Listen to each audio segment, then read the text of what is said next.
যুক্তরাজ্যে বসবাসরত সুনামগঞ্জ ছাতক উপজেলা যুবদল ও সাবেক ছাত্রদলের উদ্যোগে ঈদ পুনর্মিলনী ও আলোচনা সভার আয়োজন করা হয়। উক্ত ঈদ পুনর্মিলনী ও আলোচনা সভায় সভাপতিত্ব করেন বাংলাদেশ জাতীয়তাবাদী ছাত্রদল ছাতক উপজেলা শাখার সাবেক সিনিয়র যুগ্ম সম্পাদক ও সুনামগঞ্জ জেলা যুবদলের সহ সাংগঠনিক সম্পাদক আবদুল্লাহ আল মুমিন এবং সঞ্চালনা করেন কসর আহমেদ, সাবেক যুগ্ম সম্পাদক আব্দুল হক স্মৃতি ডিগ্রি কলেজ ও মোহাম্মদ নাসির হাসান সিলেট মহানগর ছাত্রদলের সহ দপ্তর সম্পাদক। উক্ত সভায় প্রধান অতিথি হিসেবে উপস্থিত ছিলেন যুক্তরাজ্য যুবদলের সংগ্রামী সভাপতি আফজাল হোসেন ও প্রধান বক্তা হিসেবে উপস্থিত ছিলেন যুক্তরাজ্য যুবদলের সাধারণ সম্পাদক বাবর চৌধুরী।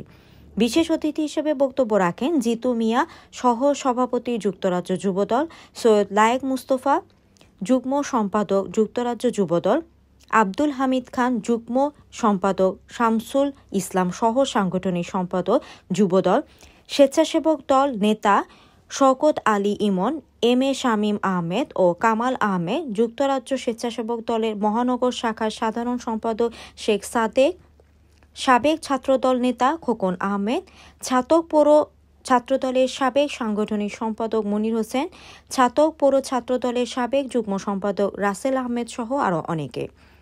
সভায় পবিত্র কোরআন তেলাওয়াত করেন বাবর হোসেন এবং শুভেচ্ছা বক্তব্য রাখেন সৈয়দ মেহেদী হাসান, যুগ্ম আহ্বায়ক সুনামগঞ্জ জেলা ছাত্রদল। ছাত্রদের যুবদল এবং ছাত্রদলের সাবেক নেতৃবৃন্দের ঈদ পুনর্মিলনী অনুষ্ঠান ছিল। আজকে আমাদের এটাই অঙ্গীকার হলো, মানুষের ভোটের অধিকারের জন্য আমাদের প্রিয় নেতা দেশনায়ক জনাব তারেক রহমান যে লড়াই করেছেন, সংগ্রাম করেছেন দীর্ঘ 15টি বছর, আগামী দিনে আমরা বাংলাদেশে গিয়ে প্রয়োজনে দেশনায়ক জনাব তারেক রহমানের দিক নির্দেশনায় মানুষের ভোটের অধিকারের জন্য, মানুষ যাতে তাদের ভোট প্রয়োগ করতে পারে সেই অধিকার প্রতিষ্ঠা করার জন্য যত সংগ্রাম প্রয়োজন আমরা সেই সংগ্রামে অংশগ্রহণ করব। জাতীয়তাবাদী যুবদলের প্রতিটি নেতাকর্মী আজকে অঙ্গীকার করেছেন। এখানে আজকে আমরা অঙ্গীকার করলাম, আমাদের দেহে যতদিন প্রাণ থাকবে, যতদিন আমাদের শরীরে রক্ত প্রবাহিত হবে, জনাব তারেক রহমানের দিক নির্দেশনায় আমরা মানুষের ভোটের অধিকারের জন্য প্রবাসে বলেন বাংলাদেশে বলেন আমাদের লড়াই অব্যাহত থাকবে, সেটাই আমাদের অঙ্গীকার।